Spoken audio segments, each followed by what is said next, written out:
என்ன வீடியோ பண்ணுறது, எந்த வீடியோ பேசி போடுறது, எந்த வீடியோவில் காமிச்சு போடுறது. உங்களால் காமிக்க முடியாத வீடியோவை பேசி போடுங்க. உங்களால் பேசி போட முடியாத வீடியோவை எடிட் பண்ணி போடுங்க. இதுதான் எல்லாருமே பண்ணுறாங்க. பேசி எடிட் பண்ணி வீடியோ போடுங்க. அதுதான் எல்லா கண்டென்ட் க்ரியேட்டர்ஸும் போடுறாங்க. வீட்டிலேருந்து வேலைக்கு போகிறத எல்லாருமே பண்ணுறாங்க. அது எல்லாராலையும் தான் முடியும். வீட்டில் ஒரு சின்ன ஸ்மார்ட் ஃபோன் வச்சு எடிட் பண்ணி போடுறவங்க தான் இன்றைக்கி ஜெயிக்கிறான். ஒரு பர்சன் கூட நம்மளை பற்றி யோசிக்காமல் மற்றவங்க நம்மளை என்ன சொல்லுவாங்க, நம்மளை பற்றி என்ன யோசிப்பாங்க, அவங்களோட ஒரு சிங்கிள் கமெண்ட் நம்மளை எந்த விதத்துலேயும் பாதிக்காது. யோசிங்க, ஒரு தேள் உங்களை கொட்டிருச்சு, ஓகேவா? இப்போ அதை ரிவெஞ்ச் எடுப்பீங்களா, இல்லை அதிலிருந்து ஹீலாக நினைப்பீங்களா? மைண்ட் செட்டு ஃபிக்ஸ் பண்ணுங்கள்.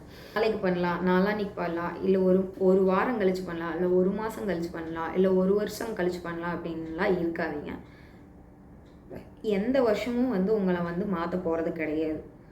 ஒரே ஒரு விஷயம் மட்டும்தான் உங்களை மாற்ற போகிறது, உங்கள் மைண்ட் செட் மட்டும்தான். ப்ளீஸ் இன்றைக்கே உங்கள் மைண்ட் செட்டை சேஞ்ச் பண்ணுங்கள் அண்ட் மறக்காமல் ஃபாலோ பண்ணுங்கள். இது உங்களுக்கு சரின்னு பட்டா.